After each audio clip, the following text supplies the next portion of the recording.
Hello Pisces, thank you for joining me for your weekly forecast for week commencing the 1st of October.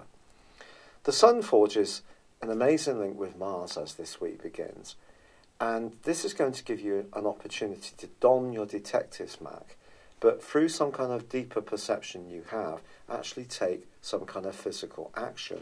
So it could be doing some research behind the scenes, applying for a job on a confidential basis, contacting someone who can help you with a problem, an advice giver, perhaps a counsellor, for example, or to get some kind of advice about a long-term financial matter. But your desire to get something moving is going to be strong as this week begins. Now, there is a quarter moon on Tuesday, and that suggests that when it comes to your romantic situation, there is the possibility of some kind of intensity.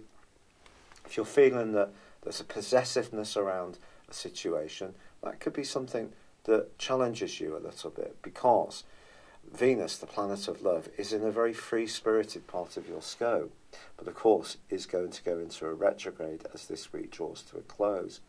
Venus retrograde can see you thinking a lot about the reality, the truth around how you relate with other people, and it could be around one relationship that you do a lot of thinking. Ironically, Venus actually forges a brilliant angle to the Sun this week.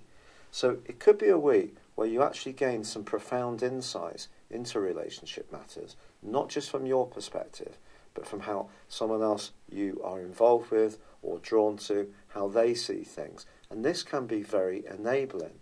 More challenging is that Mercury is in a square with Pluto. Now, Pluto is all about your future, your friendships, your aspirations, whereas Mercury, along with the Sun in Libra, is much more about the things that you're passionate about. There could be some kind of conflict between how you're going to earn your longer-term living, between what you would like the scenario to be and the reality, and that could lead to some intense discussions. Also, the Sun is forging a tricky angle to your ruler, your co-ruler of Neptune, in the second half of this week. Balancing what you want as an individual, especially in terms of the most sensitive part of your nature, with what is really on offer, again, may take some shuffling, some thinking, some flexing.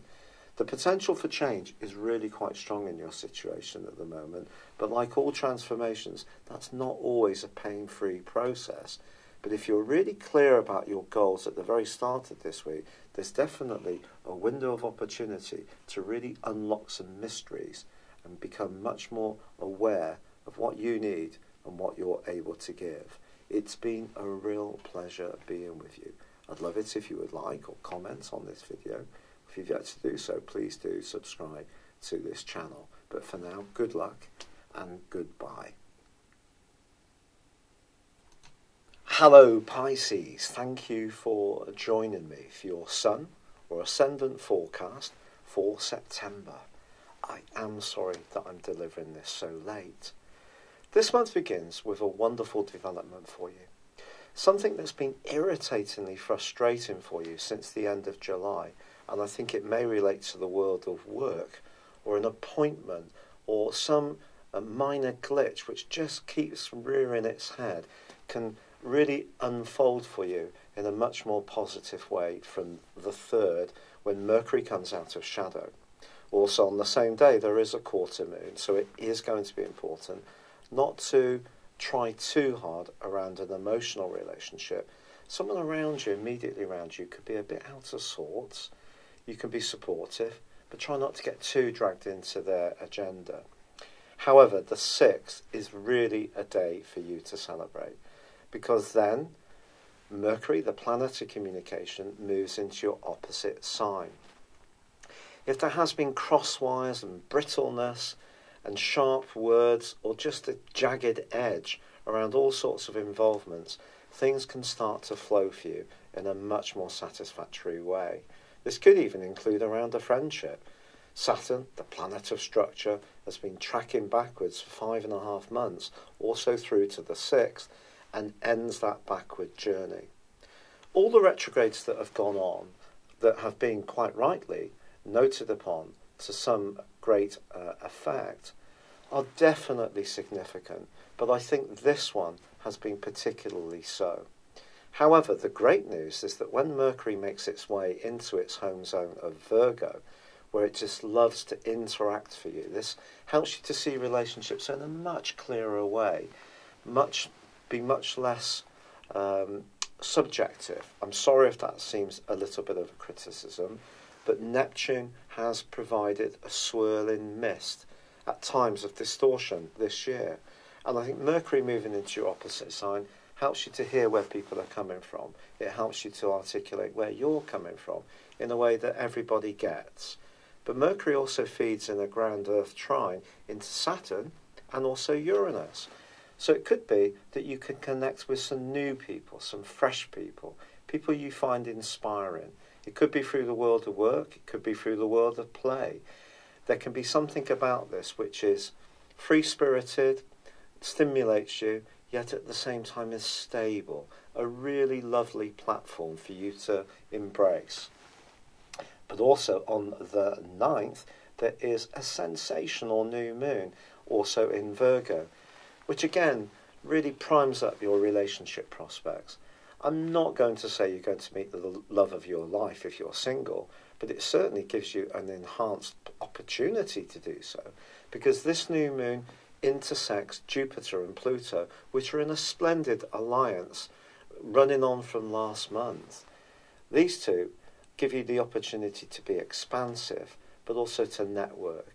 And when Jupiter and Pluto cooperate, things that have seemed a struggle can just fall into place without so much effort. So the fact that they are interacting with this new moon, which is really giving you an opportunity to harmonise your relationships, to bring an element of diplomacy, yet at the same time assert your needs to situations, is wonderful. So what's the catch? There's always a catch in astrology, isn't there? Sorry, I should be known as the catcher astrology.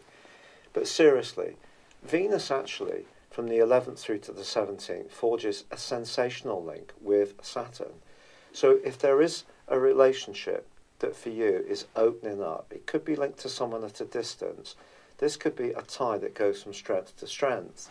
If you're travelling, you may meet this person and almost immediately feel there's something you know about them, some sense of familiarity, but also some sense of security. But ironically, from the 11th to the 24th, Venus clashes with its planet in a romantic context of Mars.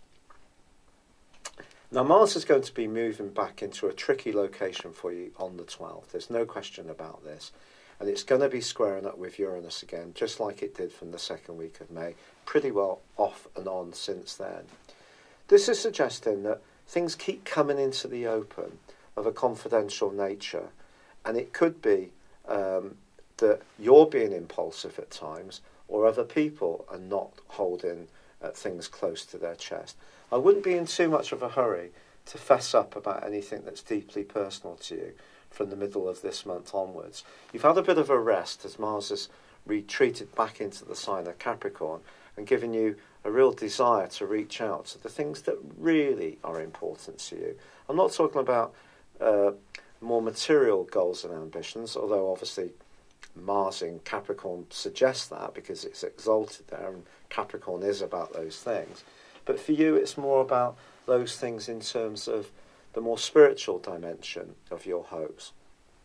But Mars moving back into the 12th house can, through to the early part of November, continue to stir up issues from your past that you may be reluctant to look at.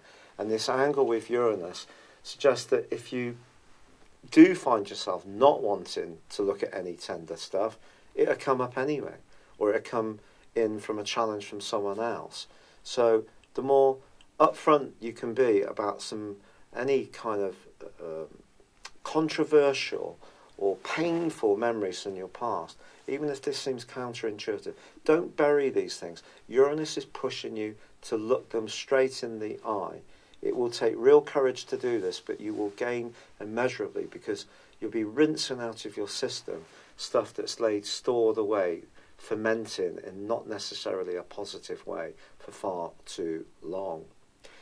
But also, then we have the transition at the latter part of this month on the 22nd and the 23rd of Mercury and the Sun moving into an area which is very much to do with change.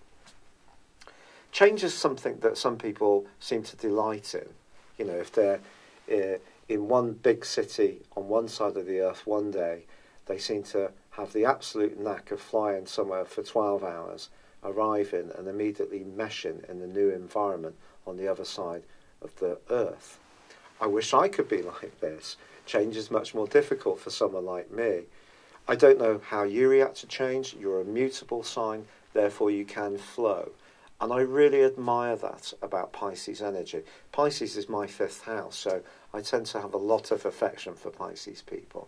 So something could flow and oscillate for you this month, and you'll probably handle that very well. But there could be some structural changes going on as well, affecting where you live, your long-term finances, a deep business partnership, a deep romantic partnership. These changes can be good, they can be more testing, because some things end and some things begin, just like life.